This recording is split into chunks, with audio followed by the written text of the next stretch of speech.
Well, hello, friends. Welcome to the COGO Podcast. We are so excited to have you with us on today's episode of the COGO Podcast. My name is R.W. Moody. I'm the Associate State Pastor here with COGO Ministries, and you are listening to the COGO Podcast. Hey, just as a reminder, the purpose of this podcast is to encourage leaders here in the state of Ohio as we move forward together. And so through our time together, we hope that you will be challenged right where you're at to step into your God call, and that you will be encouraged to be the disciple-making machine that you've been called to be as you follow Jesus right where you're at. And so today we have a really cool episode planned for you on the COGO Podcast. This is a really cool thing. We have some friends with us today from Hilltop Church of God here in Columbus. And if you've never been to Hilltop, if you go back a couple of summers ago, where we talked about, or we did a video there, you'll see this beautiful church with this beautiful stained glass window. Like, it is awesome. Like, I felt like I was back in my church when I was a kid with just a beautiful stained glass window there. That's Hilltop. It's a great little congregation nestled right in the heart of Columbus. And we're super excited to hear about some things that God is doing at Hilltop to really make disciples in a different kind of way. And so we have with us today 3 different guests. We have Amy, Tricia, and then Steve Anthony, the pastor there. And so, friends, welcome to the podcast. We're so glad to have you with us. Oh, thank you. Oh, sorry. Yeah, we're in 4 different windows today, so it's like, yeah, I don't want to cut any of you off. So just for the sake of our listeners, if you do us a favor, tell us who you are. Tell us a little bit about yourself. You don't have to give us like the whole story about you, but where you live, where you go. We all know you go to Hilltop. And then how you came to know Jesus, kind of the nickel version of how you came to know Jesus. So, Amy, I'm going to start with you if you would kind of kick us off. Yeah, thank you so much. I'm so happy to be here today and be part of this discussion. So I work in higher education. I serve as a dean of students at a local university. Before that, I was in an HR capacity. I'm a traveler. I get my purpose through service that I do. So I'm very excited about today's conversation. And how I became to know Jesus. My mother was my biggest influence growing up. She raised me that it wasn't just about going to church every Sunday. It was more important about what you were doing outside of church. The connections, the relationships that you were forming with people, and that's how you get closer to God. That's how you explore that relationship. And so very grateful for that. And now as an adult, I continue my relationship through, I'm affiliated with the Dominican Sisters of Peace. That is very well known here in the Columbus community, and also with the work that we do with Shining Stars. And so I serve as a Dominican associate, and we focus, one of our main pillars is service and community. So I continue to walk every day with my sisters on the streets, my sisters through the Dominican sisters, in this great community. So thank you. Yes. Thank you for sharing. Love that story of faith and how your mom introduced you to Jesus and inspired you to move forward. Thank you so much. All right, Tricia, how about you? Tell us a little bit about yourself. Well, I live just south of Columbus. I am a retired nurse and now find myself as a pretty much full-time caregiver with my mom and my brother. But I enjoy working with the Shining Stars as a board member and one of the people that volunteer there. I came to know Jesus at a young age. I was about 7. My parents always took us to church. They were an excellent example of following Christ and getting to know the love of Christ. As a teenager, matured as I went through Sunday school. I had some great Sunday school teachers, but I think it was really when I went to Anderson College, that puts me back a little bit, that I came to have to own my own faith and have to walk and question and really take it on as my own, and what God was calling me to do, and how He wanted me to serve with my life. And that's how I became a nurse. But just thankful for lots of examples as I had as a child, and just the encouragement I had from my parents and my youth leaders, my Sunday school teachers. Fantastic. Thank you for sharing that with us. I appreciate that. It's awesome to me to hear the stories of faith and how people come to know Christ. And then the really cool thing both you and Amy have shared is that ownership of taking it on yourself. So thank you for sharing that. All right, Steve, I know that a lot of us know who you are in the state. Actually, you are like the strong, silent guy. You're like the one who's parliamentarian all the time. You're just quiet because you're processing. But anyway, go ahead. Tell us a little bit about yourself, Steve. I grew up in a Christian home, and my parents were a great influence on me.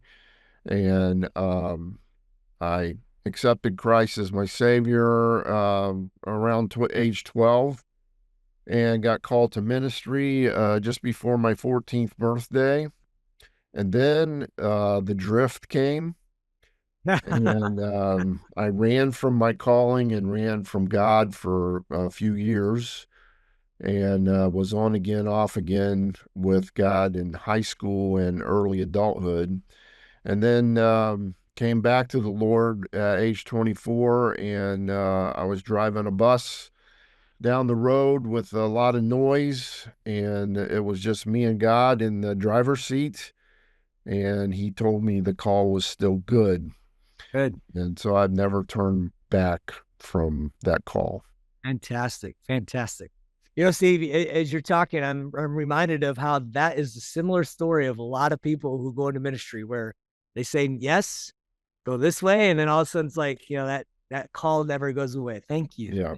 Reminder. Well, Tricia and Amy, you guys have already talked about Shining Stars a little bit, that ministry that you do. And I'm telling you, what I've heard about the ministry is incredible. But God has called you guys to ministry that looks a little different. So if you wouldn't mind, Amy, if you want, just tell us a little bit about Shining Stars and what you guys do. And Trish, if you want to jump in on the backside too and just give a little experience of your time there with Shining Stars, that'd be great. Sure. Yeah. So Shining Stars is very special. We're survivor founded, and we stay survivor focused. In 2014, two women had exited the lifestyle, wanted a way to give back to the women that were still on the streets in the Hilltop and Sullivan Avenue area.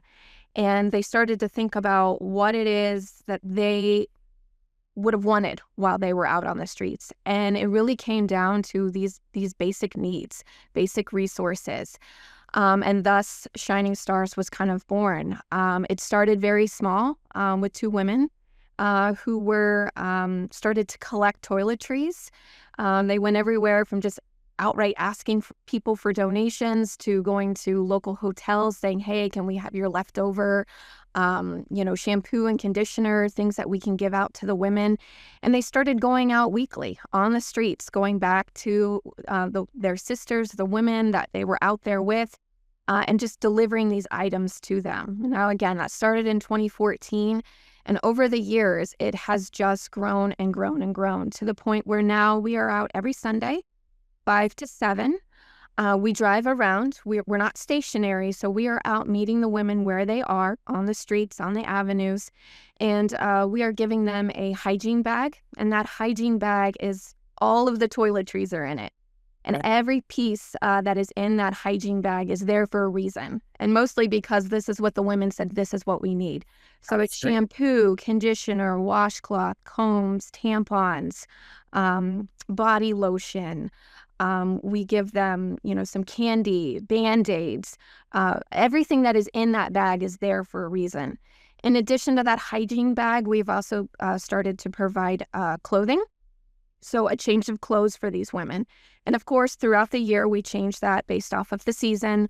So now in the colder months, we are giving out, the pants, the jeans, the sweaters, and those seasonal items, hats, gloves, coats, blankets. Summer, it's flip-flops, mosquito sprays, stuff like that.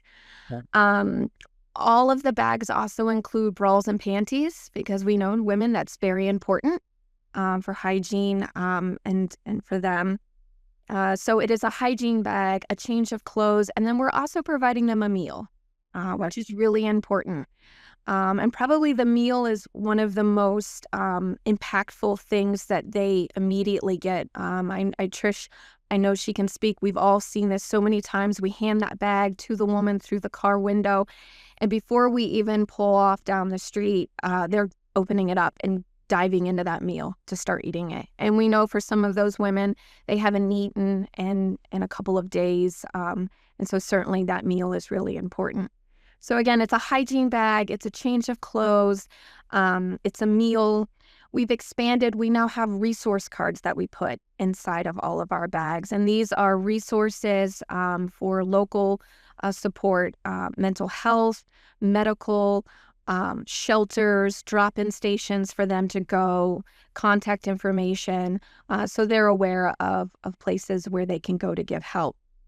We've also, throughout the years, we've started to give special gifts to the women as well, Valentine's Day, Christmas, which is very nice. Words of encouragement and cards we also put in these bags. So yes, we're giving them these resources, but also, we are acknowledging them and making them feel seen. And so usually in the car, we have about 2 to 3 other individuals that drive around with us. And we're out there for about an hour, hour and a half. And each Sunday, we're seeing about 25 women.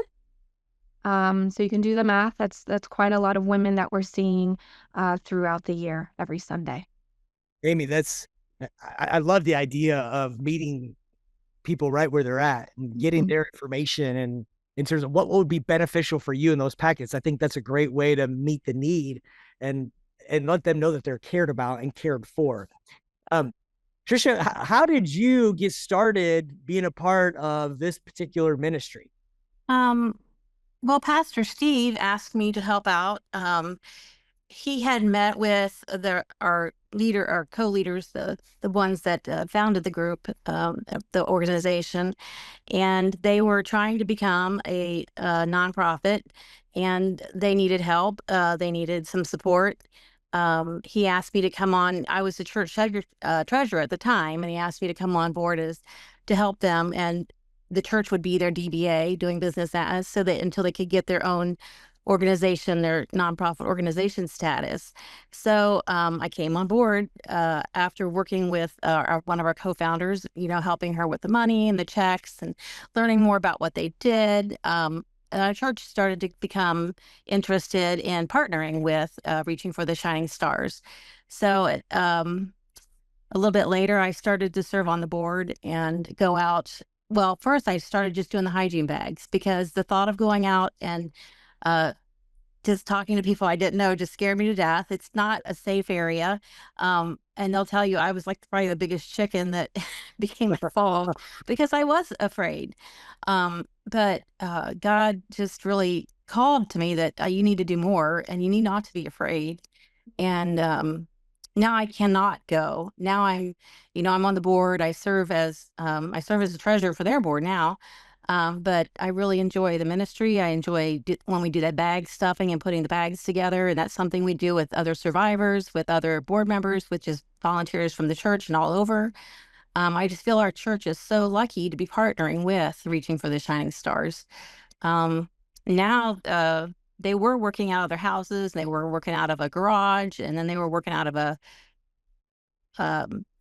storage facility. Yeah. And they were paying money to do that. And we're like, why not use some of our rooms down here? So they're housed, as far as their logistics part, they're housed in the basement of the church. And a couple of the rooms down there, we have a clothing room, a coat room, a shoot room, just all the hygiene product room. And that's where we do our bag stuffings there.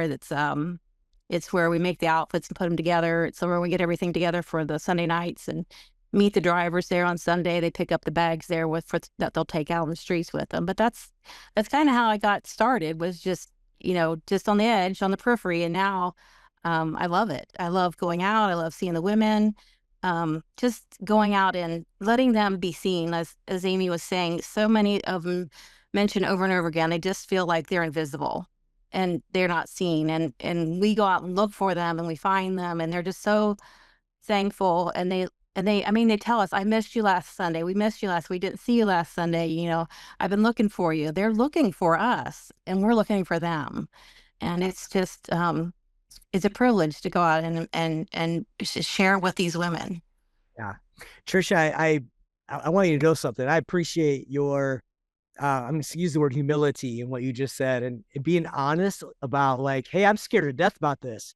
Because I'm guessing that as you and Amy have experienced in your time with Shining Stars, if a new lady comes to help out a part of the ministry, they're probably feeling some of those same things. So to know that they're in the same boat with you two and other ladies who were probably scared out of their wits, like you said, to do this in the front end. And then as they've experienced God working, it's like, oh, that comfortability comes even in the midst of discomfort. So thank you for like just that authenticity with that.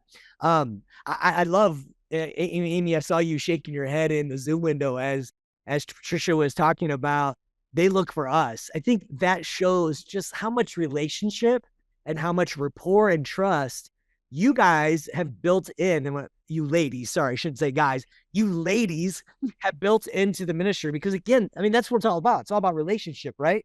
Yep. That is an incredible component. So I'm curious, in your time of working with Shining Stars, like what has been the greatest impact in the lives of the people you serve? So in the ladies that you've come in contact with, what's been the greatest impact since you've been a part of the ministry? Well, that it's hard to say, because every Sunday is unique. Every Sunday is different. And, you really don't know what you're going to get, which Sure. is, can be humbling, eye-opening, and everything in between. And the impact it's personal and it's unique. But I think what we do with Reaching for the Shining Stars is we restore some hope and dignity for these women. Again, they're not just receiving resources from us, as Tricia said, we're reminding them that they're valued and we're seeing them and that they're worthy of care. And, when you started us off talking about how our relationship and how we came to know Jesus. And if we think about it, we all know if Jesus came back today, he's not going to be sitting with the people in the boardroom or with the influencers on social media. He's going to be out there on the corner with these ladies. That's where he's going to be. And so I think it's so important, from what I've seen personally. Again, it's hard to say, because for me, listen, we all have our lives. We all show up to this ministry with our baggage. And there are some days where it's just like, okay, I'm going to do this. And then when I'm done with it, I feel refreshed and energized and renewed.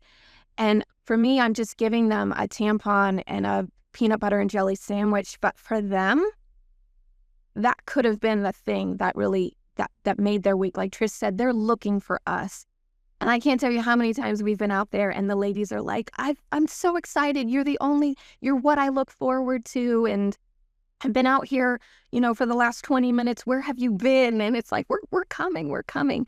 And so, I hate to say that this is the impact because it's so personal and unique, but I think it's that restored hope and dignity that threads through everything that we do. That's awesome.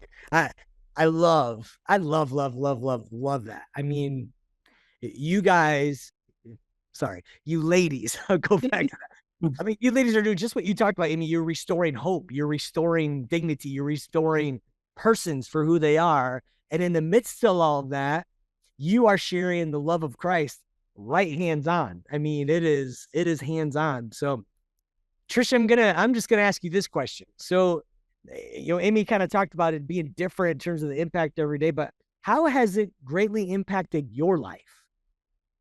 I want to piggyback a little bit onto what Amy said about, you were asking the impact on the women.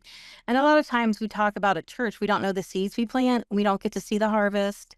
And that's a lot of times that's true for us. We get to see the women, and we see some of the same women over and over. And some of it, just the nature of the business of sex trafficking, they're moved around. So some of them we see one time and we never see them again. So a lot of times we don't know the story, or we don't know what happens in the end. We do know some of the stories because one of our board members is involved with Catch at court. And that's a system here in Columbus where if you are arrested for solicitation, you have a choice of, going to jail, posting bond, serving your time, or you can go into what they call catch court and go into a rehabilitation project process. And so we do see some of the, this is where she's at, and now we know where she went, because they went into rehab. So we do get to see a little bit ourselves of the hope that, that they can make their way out of that lifestyle, and they have hope too. So like, we don't always get to know what happens. We don't always get to know the impact for them, but we do get to see glimpses of it. So that's good too. Now, I was speaking at an event for another group that supports Reaching for the Shining Stars, one of our other partners, and a lady came up to me after I spoke and said, "Are you the group that's known as the church ladies?" And I'm like, "Well, sometimes they call us the church ladies, but sometimes they call us the underwear and bra ladies, because they get new underwear and bra every Sunday."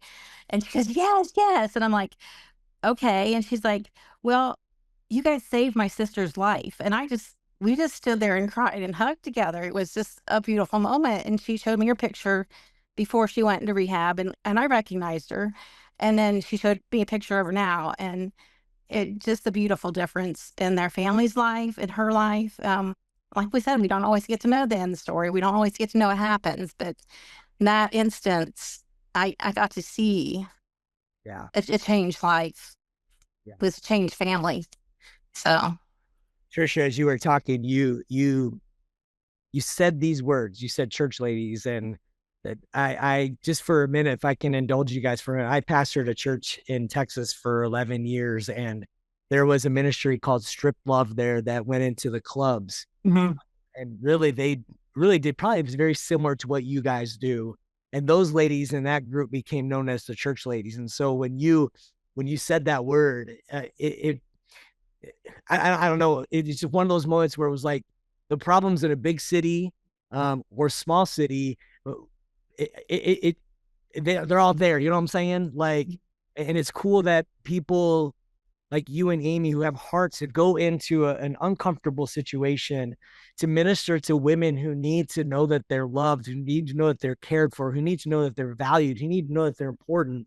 I just have a lot of respect for you guys and your willingness to jump out of your comfort zone to do something super, super, super intentional to point people and the women back to Jesus. So thank you so much.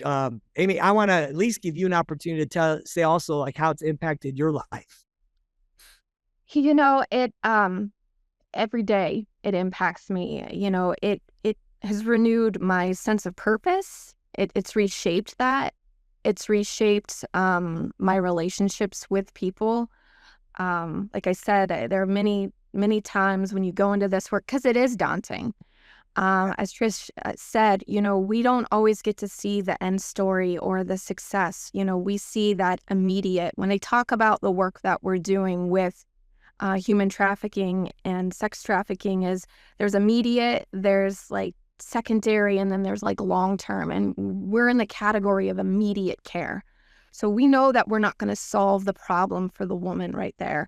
We know that we're not going to provide all the answers. We're there literally with no conditions, no judgment, just looking at them as a human, saying, you deserve this, you're worthy of this, we see you, we value you, there's hope.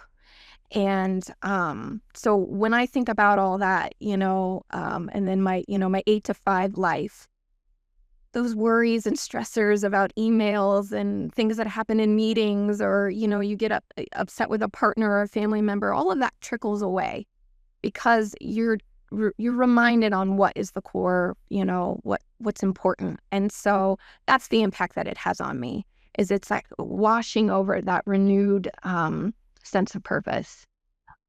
Wow. That is very powerful. Thank you for sharing that. Steve, I want to ask you a question, because I know you're not on the front lines with Amy and Trish on a weekly basis, but you are a pastor that supports them.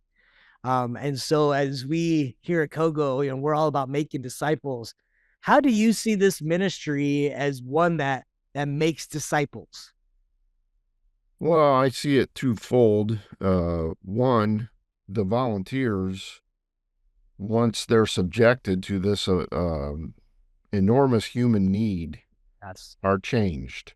That's fantastic. They grow as individuals.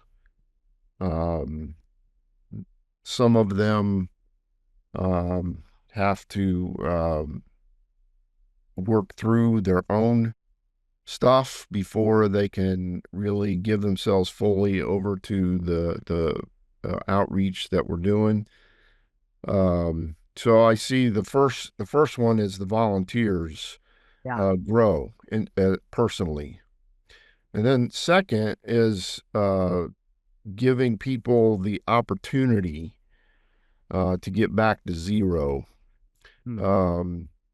Years ago, Bill Bright had this discipleship scale, and the scale started like at a -10. And this is before conversion. This is before um, growth in their own lives. And I think that we are starting with people at the -10 and trying to restore hope and dignity in their lives. And it might move them along to -5.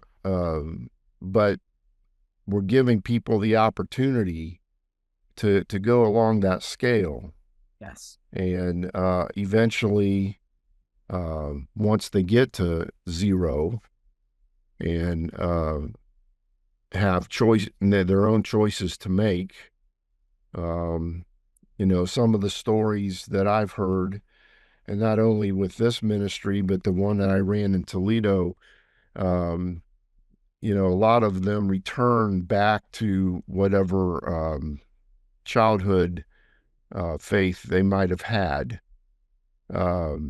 Some of them do, some of them don't. But the fact is, once they get past the negative numbers, the opportunity is there for them to move forward in a relationship with the Lord. Gotcha. So I see it as getting them off of ground, -10. Yeah. Friends, I'm so encouraged by what you all do in the city of Columbus through Shining Stars, or reaching for the Shining Stars. And I just want to say thank you for getting out of your space of comfortability and doing something that the Holy Spirit's prompted you to do and being obedient to that. Amy and Tricia, you guys, you're rock stars in my book. And I just want to say, thank you so much for being diligent to the call on God's life, on your lives from God about this ministry. And honestly, it just as in terms of wrapping our time up together on the episode of the COGO Podcast show, what word of challenge would you give to leaders in Ohio when it comes to this whole practice of discipleship? I would like to jump in on that. And the challenge is for churches and pastors and leaders to pick something that's a need in their community. Good. When I came to Hilltop, it was obvious the need in our community had to do with sex trafficking. And you couldn't drive down Sullivan without noticing that. Yeah. And so when a member of my church brought the two women founders to me, and they explained what they did, I was I wanted to jump on board immediately and help them get to the status that we are now. And so pick something that is a need in your community, and get as many partners together as you can and go do it. Hilltop's not a large congregation, but we have a large impact. Yes. Because of the partners that we have in many different areas, not just this ministry, but other ministries that we've partnered with people. And so pick a need and meet the need. Thank you, Steve. Amy, Tricia? Yeah, I love what you said there, Pastor Steve, about picking something and being intentional about it. For me, it's always about choosing that depth over speed. And our Shining Stars organization, as you've heard us kind of talk, we have evolved over the years, and we have changed. And within that, we've dived into doing different things outside of the street outreach. And we're constantly having these conversations about making sure that we stay true and honest to what our mission is, what our core purpose is. And, you can get really excited and want to do all the things, which we know that we have a bright future ahead, but choosing that depth, making sure that we're focusing on our core mission, I think is what is important. So I love what you said about that, Pastor Steve, pick something and stick with it. And I think, it takes time to build this reputation. And I'm really proud what our board, we run by a small board. We're small and mighty, all volunteers that are giving their time to this ministry. So I'm grateful for that. Thank you, Amy. Tricia, anything you want to add on to that? Just short and sweet. If you aren't challenged, you aren't growing. If you're doing something that's easy, then you're relying on yourself. If you're doing something that's beyond you or you think it's difficult, then you have to rely on God. Friends, I am so honored to be in this window with you in this moment, in this Zoom call. And I just want you to know, again, you are doing incredible things for the kingdom. And so please, in those moments where you feel like maybe giving up, just be inspired by the picture of those women's faces in your minds and be renewed in that challenge. I think what you just said, Tricia, is awesome. We've got to be challenged to step up in so many big ways. So can I pray for you all as we wrap up our conversation today? Is that okay? Yeah. Sure. Yeah.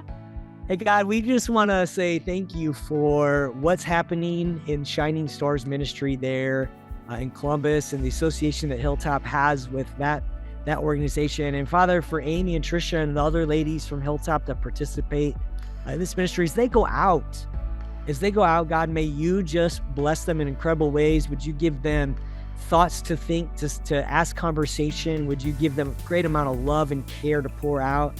And may the rapport and trust that they have with the ladies that they come in contact with, may it be an incredible strength for those ladies' lives.